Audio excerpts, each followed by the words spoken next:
Okey. Okey, bismillahirrahmanirrahim. Assalamualaikum warahmatullahi wabarakatuh. Alhamdulillah, petang ni daripada gabungan NGO pembela Pertubuhan Pembela Islam, saya naik pengerusi Pertubuhan Pembela Islam, Ustaz Masri Zat merangkap Presiden Perkit Malaysia bersama dengan kajian daripada PPIM, Persatuan Pengguna Islam Malaysia, bersama dengan adinda saya orang hebat ni, Yusuf Azmi, juga Datuk Isham kita, lawyer kita yang hebat ni, Tok Singa kita ni. Dan ada sahabat-sahabat lagi yang saya tak ikut. Badan Malaysia. Badan Alhamdulillah ya. Ekoran daripada viral yang kedua. Semalam saya dah bagi 9 kita dah buat semalam. NGO kita di Kajang 9 laporan polis. Kita buat di Kajang berkaitan dengan di debate 333. Yang rakan-rakan yang lain buat di tempat lain, tapi saya semalam sampai pukul 12, pukul 1 malam bersama dengan sahabat-sahabat NGO. Ada 9 NGO buat laporan polis semalam ya. Ini laporan polis kita di Kajang. Tapi pagi ni tiba-tiba kita dikejutkan dengan viral terbaru. Ada pula lakonan terbaru pula. IBC 003. Tunjuk. Tunjuk tu. IBC, mana IBC? Ada pula IBC pula. Tengok. IBC pula. Jadi nampaknya makin kita report, makin dia nak mencabar pula ya. Makin nak menjadi. Jadi kita layan lah, tak apa kita layan. Tapi kita beritahu, tadi saya dah bincang dengan pihak IO, beliau memaklumkan untuk kes pertama ni dah ditangkap, semua suspek dah tangkap. Jadi sekarang kita nak, pihak polis tengah buru, tengah nak cari yang dua lagi ni, hak yang kedua ni. InsyaAllah kita doakan cepat dimasuk ke dalam. Jadi sebab itu kita melihat hasil daripada pengalaman kami sama ada dengan PPIM ke, dengan NGO Perkit ke, NGO gabungan kita ni, kita terlibat dalam operasi Bentera Aktiviti Haram atau dipanggil OPAH bersama dengan Kementerian Wilayah dan DBKL dan 28 agensi kuasa kerajaan menggempur KL ni, tempat-tempat maksiat, tempat-tempat premi, kelab malam, pusat judi, kes, semua kita dah masuk dah. Jadi sebab itu bila kita tengok industri kartel judi ni, dia takkan boleh habis. Walaupun naik ketua polis negara ikrar nak hapuskan judi, naik je IGP nak ikrar hapus, tak hapus. Dia semakin berkembang. Bahkan dalam bulan Ramadan pada tahun ini, dia berani buat pula viral yang betul-betul mencabar. Jadi sebab itu kita pun kadang-kadang pelik lah nak kata tak berubahkan kerajaan. Dah ubah dah orang Melayu kita yang berkuasa, tetapi puak-puak ni makin-makin menjadi. Kita pun tahu kita tengah panas sekarang isu bodyguard ya. Ni adinda Yusuf Azmi kita nanti akan terangkan sikit. Kemudian isu kalimah Allah kita yang dimenangi oleh pihak Kristian. Kemudian kes liwat kita kalah, KK Putra, Mahkamah Syariah kita di-downkan.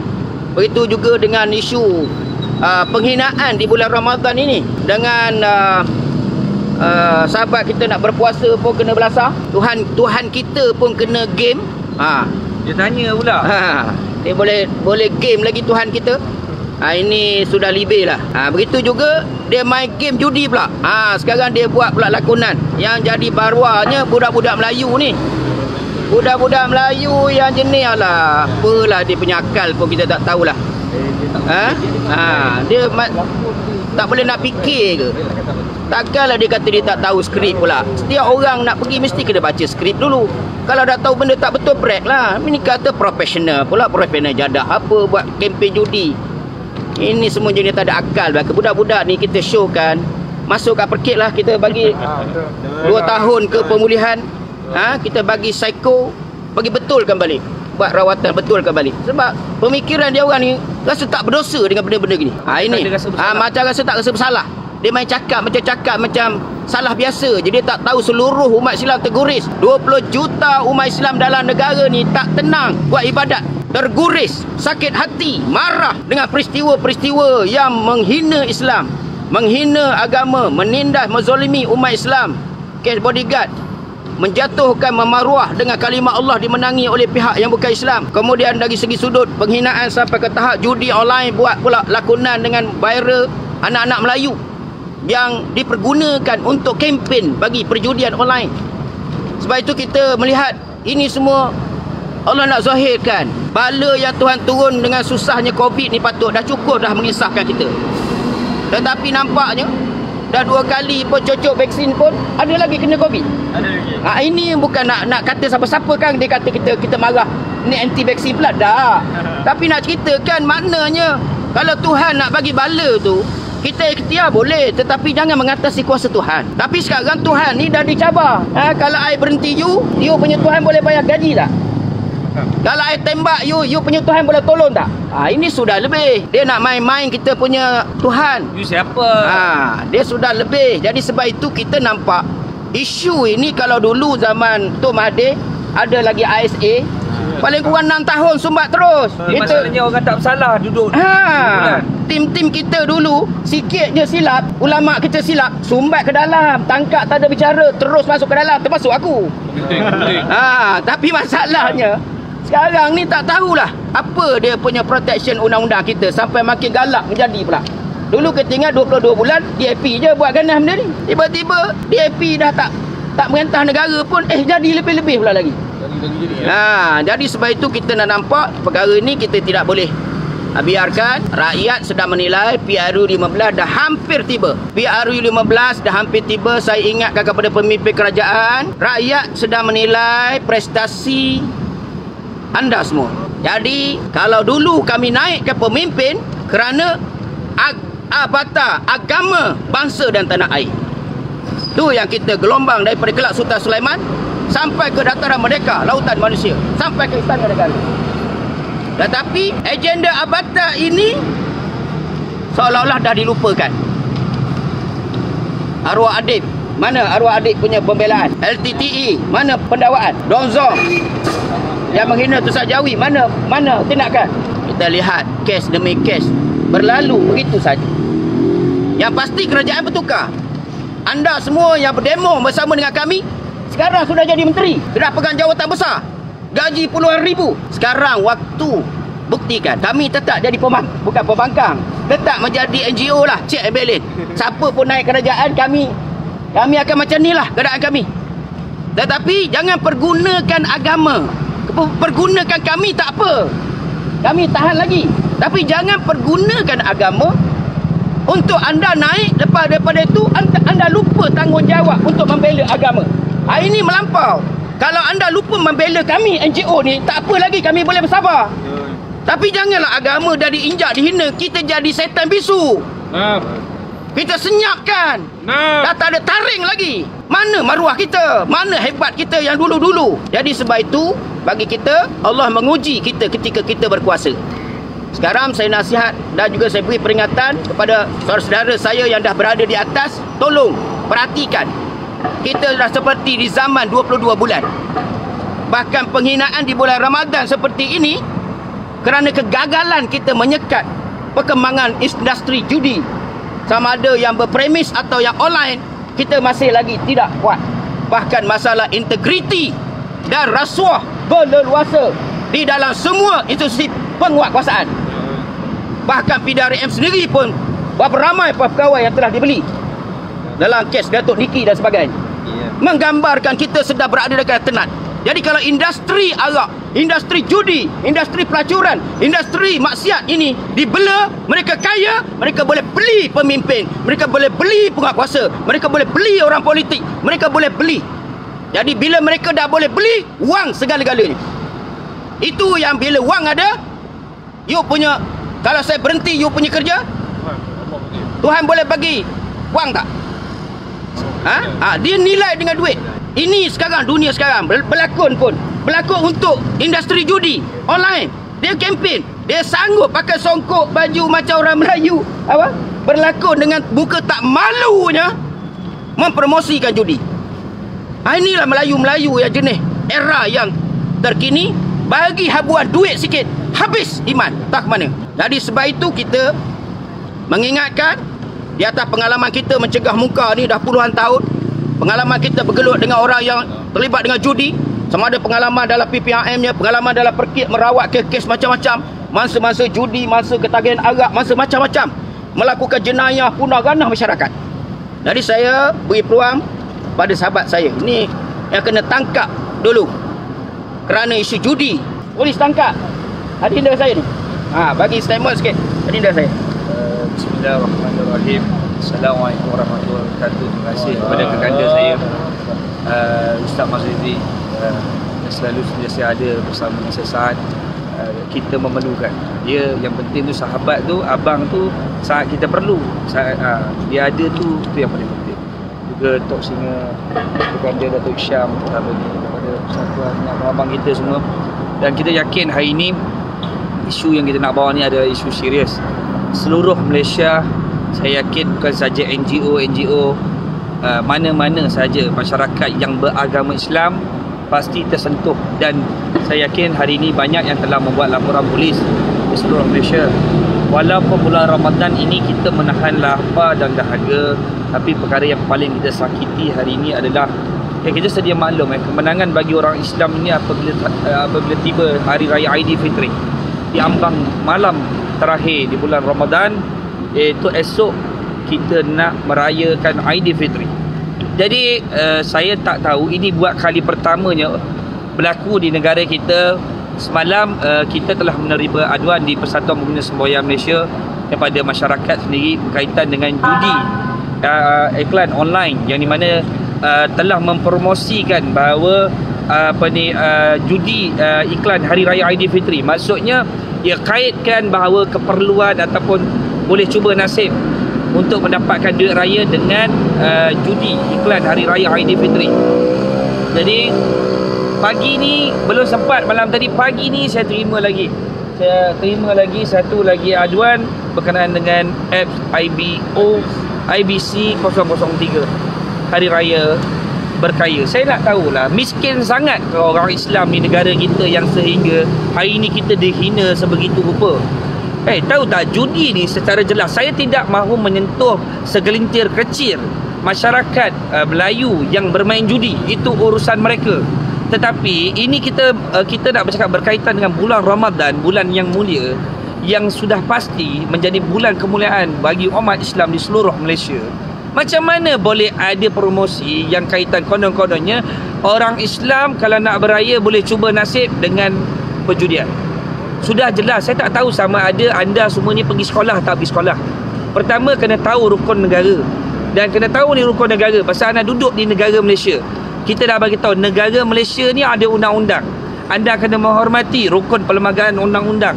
Rukun negara ni anda kena menghormati raja-raja Melayu. Dan kena tahu apa yang raja-raja Melayu, agama yang mereka bawa. Mereka kan mengikuti agama Islam. Dan sudah pasti anda tahu duduk di negara Malaysia ni, anda kena tahu agama apa yang diamalkan oleh rakyat Malaysia, khususnya lebih kurang 60% bukan saja daripada kaum Melayu, kaum India, Cina, dan ada juga yang dah convert berapa ramai di negara kita di Sabah dan Sarawak. Sudah pasti sensitiviti ini perlu ada kepada mereka. Dan kemungkinan saya rasa mereka ini orang yang tak pergi sekolah. Orang yang tak bijak macam saya ni pun, yang kurang pandai pun, tahu membezakan mana baik dan buruk. Kalau kata orang Islam ni fakon, baik dan buruk. Tapi kalau orang yang pergi sekolah, saya tak tahu sama ada mereka ini pergi ke sekolah, belajar tak belajar bahasa kebangsaan.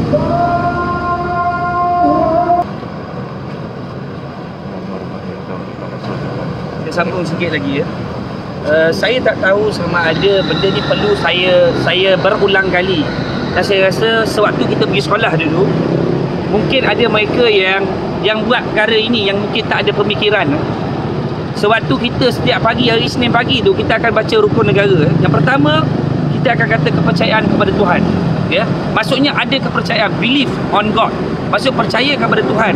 Kalau dia bukan orang Islam, dia percaya pada Tuhan dia. Kalau kita sebagai orang Islam, kita kepercayaan kita kepada Allah Subhanahu Wa Taala. Yang kedua, kesetiaan kepada raja dan negara. Anda duduk di bawah pentadbiran adanya raja. Suka tak suka, kamu kena menghormati raja dan negara. Yang ketiga, keluhuran perlembagaan. Anda duduk di bawah perlembagaan. Kalau anda tak suka, anda boleh duduk kat tempat lain. Yang keempat, kedaulatan undang-undang. Anda duduk di bawah undang-undang. Yang kelima, kesopanan dan kesusilaan. Ini anda kena duduk dalam keadaan sopan, dan kesusilaan tak payah saya sebut lah. Bermaksud anda tidak langsung menunjukkan kriteria seorang yang mempunyai duduk dalam hukum negara ni. Tidak menghormati langsung. tidak tahu menghormati agama, tidak ada kepercayaan kepada Tuhan, anda tak tahu menghormati undang-undang, anda tak tahu sensitiviti orang pada bulan Ramadan. Maksudnya tak tahu anda dulu pergi sekolah tak pergi sekolah dulu. Orang bodoh pun tahu beza baik dan buruk. Maksudnya dulu kalau kamu pergi sekolah, kamu selalu lari daripada perhimpunan.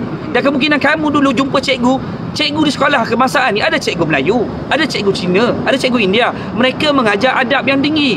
Kemungkinan kau ni tak pergi sekolah, tak pergi belajar. Sebab tu keluar bukan saja jadi bengap, malah tidak tahu beradab. Kalau tak pandai tak apa, anda bersungguh-sungguh, anda boleh belajar sesuatu, tapi pasal dah anda tidak ada orang, anda tak tahu menjadi orang yang beradab. Sebab tu pentingnya, kalau kata orang soleh, pertama dalam hidup ni nak belajar adab dulu.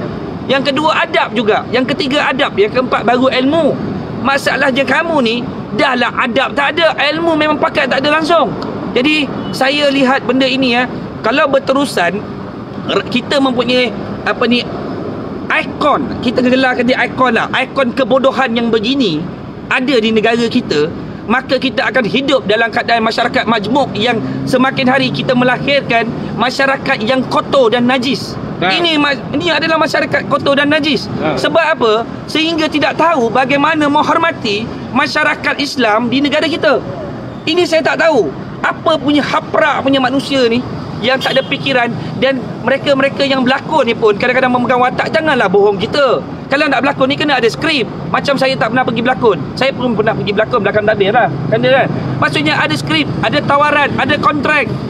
Kalau tak ada kontrak tawaran, tiba-tiba last minute saya tak tahulah watak yang saya berlakon. Takkan orang suruh kau makan najis, kau pergi makan najis. Engkau mesti tahu tawaran kau berapa, tawaran pekerjaan apa, berapa gaji yang ditawarkan, berapa, apa yang perlu dilakukan, nak kena buat apa.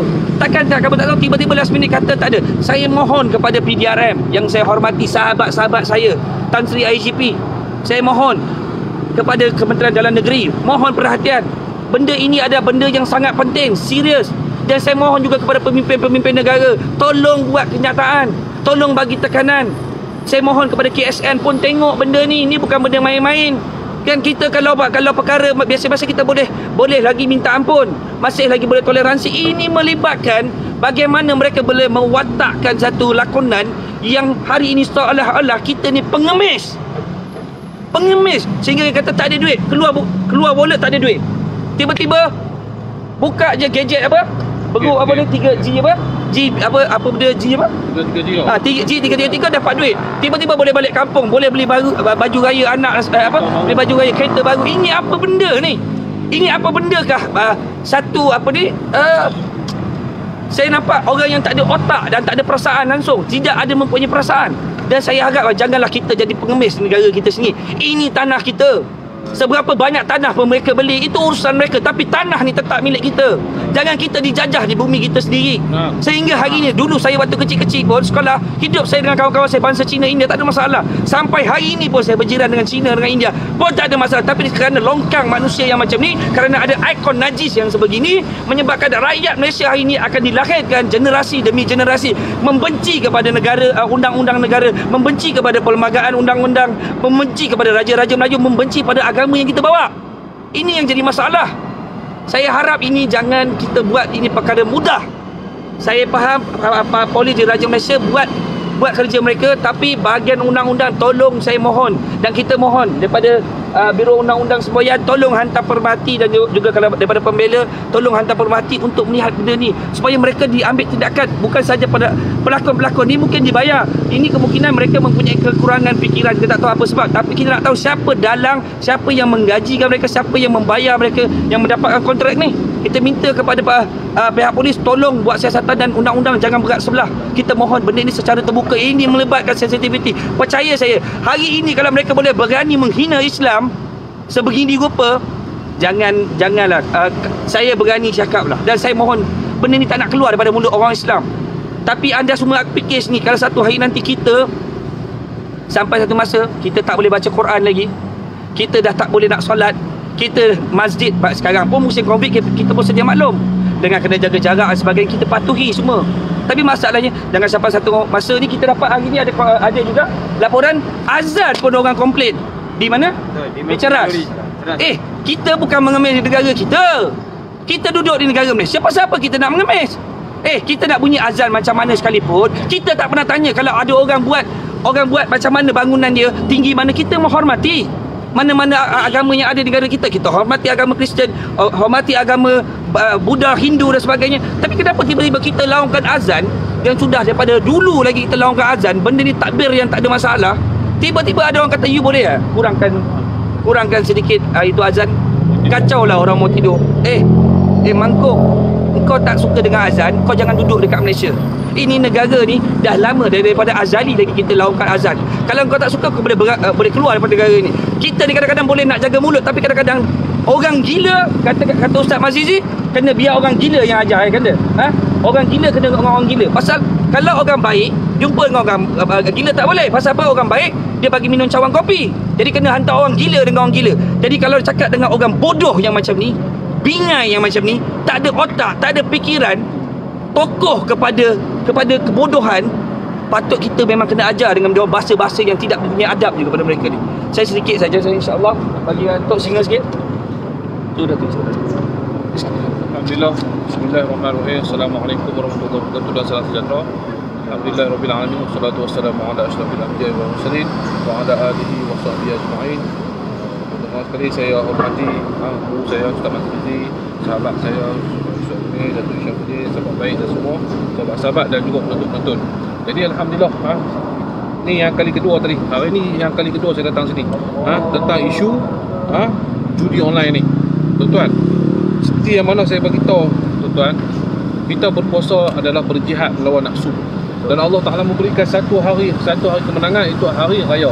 Tapi video ni jelas seolah-olah menunjukkan bahawasanya hari kemenangan ni adalah hari jijik untuk orang Islam. Cukup korang ajak hamba. Kita makin hari makin bersabar, makin hampa nak cuba. Bila kami bangkit, hampa kata kami rasis, hampa kata kami ni cuba nak ganggu ketentraman awam. Provokasi lah. Provokasi.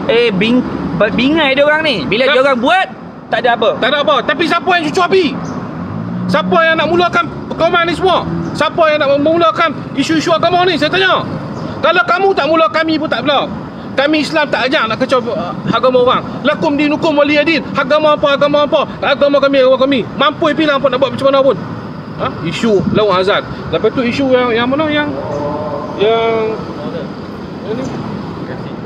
di KFC ni saya tak tahulah individu ni apa masalah problem dia. Mungkin dia tak sekolah ataupun dia tak tahu orang berpuasa ni macam mana. Jadi saya harap orang macam ni pergi sekolah balik. Saya minta kerajaan hari ni buka sekolah balik. Buka sekolah, hantar orang individu yang begitu resis yang nak bercakap tentang orang tak puasa nak pertikaikan. Saya ingat hantar pergi balik bagi puasa. Tak, dekat sekolah tu ada pendidikan moral. Ya. Jadi pergi belajar pendidikan moral. Orang yang jadi macam ni adalah orang yang tak masuk kelas moral. Ya, benar. Jadi saya minta juga, saya pun tak mahu cakap panjang, saya minta tuan-tuan dan puan-puan hari ni jadilah mata telinga kami kepada NGO yang betul Ustaz Mazizi. Apa-apa salurkan kepada kami. InsyaAllah kami akan cuba membantu dan mementras isu-isu yang tak diingini dalam Malaysia. Jadi alhamdulillah sekadar itu saya.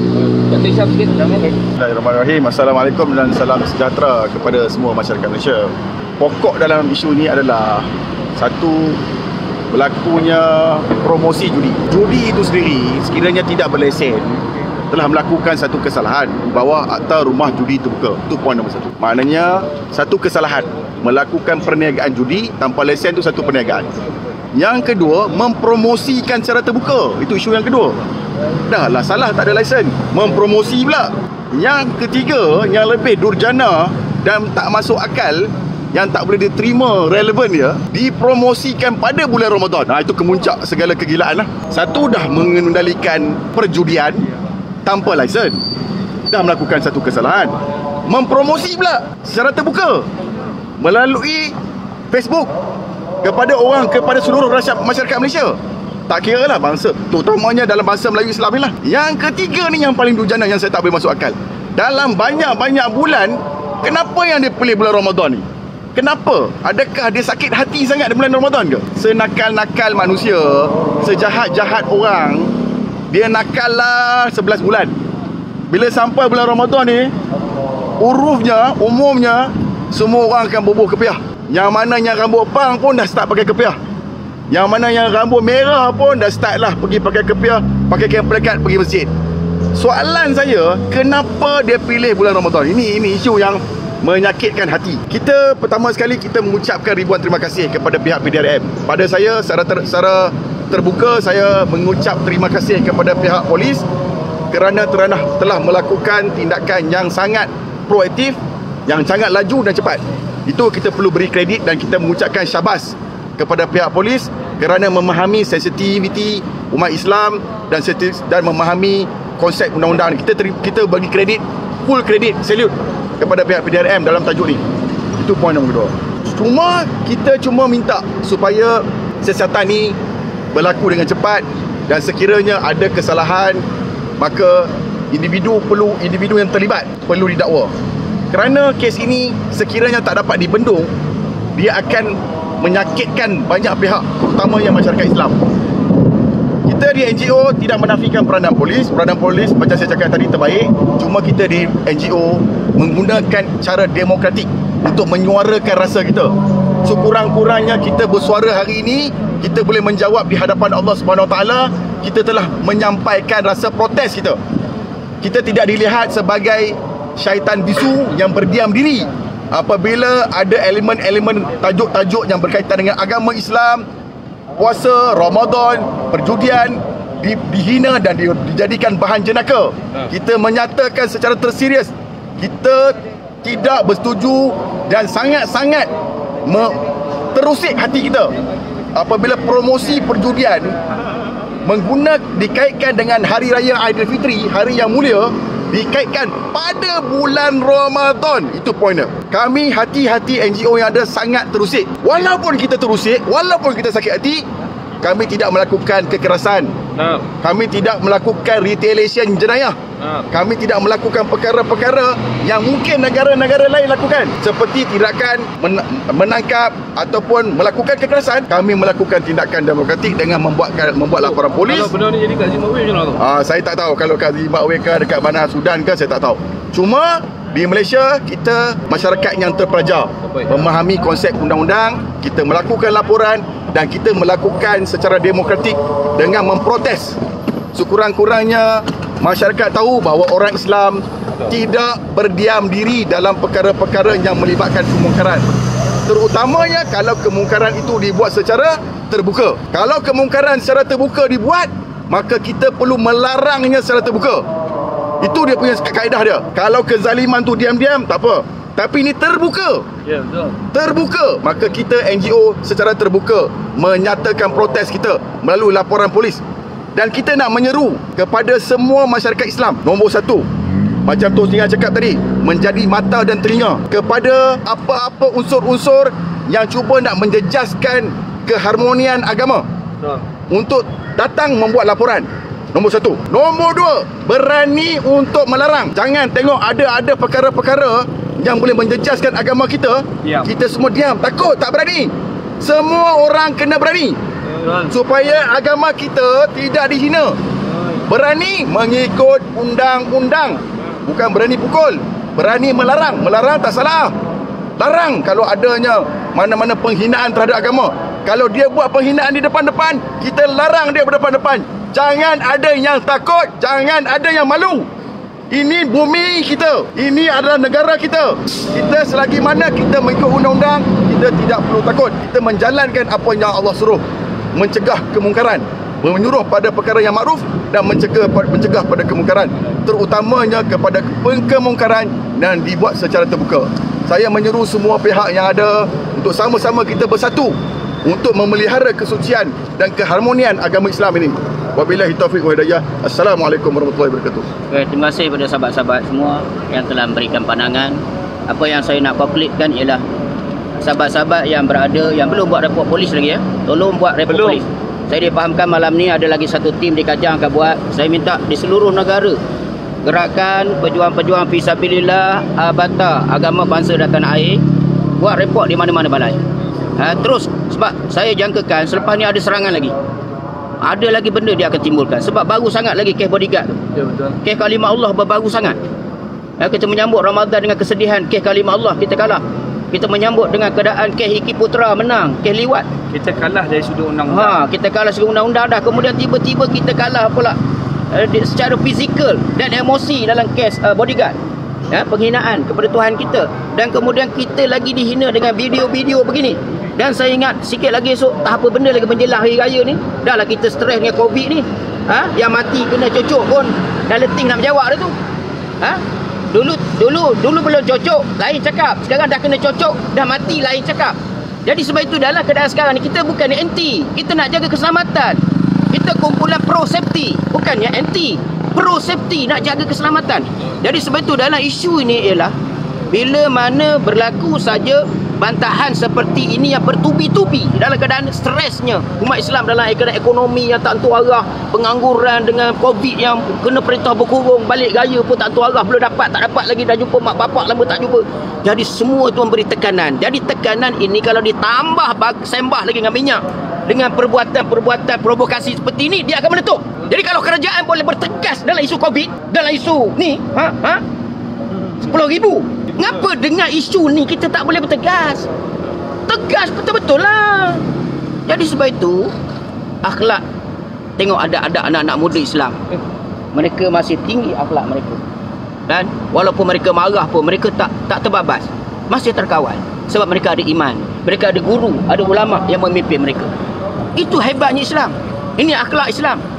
Berani menyuarakan tetapi tidak mencedera atau membuat kemusnahan, barulah betul. Jadi kita tidak membuat kekacauan. Tetapi kalau bangsa lain membuat huru-hara dalam negara, ini yang kita kena jaga. Jadi sebab itu saya minta sekali lagi, kami ucapkan tahniah pada PDRM, tetapi bukan PDRM saja bertindak, semua elemen kerajaan yang ada ini, KDN ke SKMM ke PBT ke apa ke, segala perjudian yang ada ni segeralah dihapuskan terus dalam negara kita. Sebab bala Allah turun kerana maksiat yang ada. Selagi maksiat bermaharaja lela, bala akan terus turun dalam negara kita.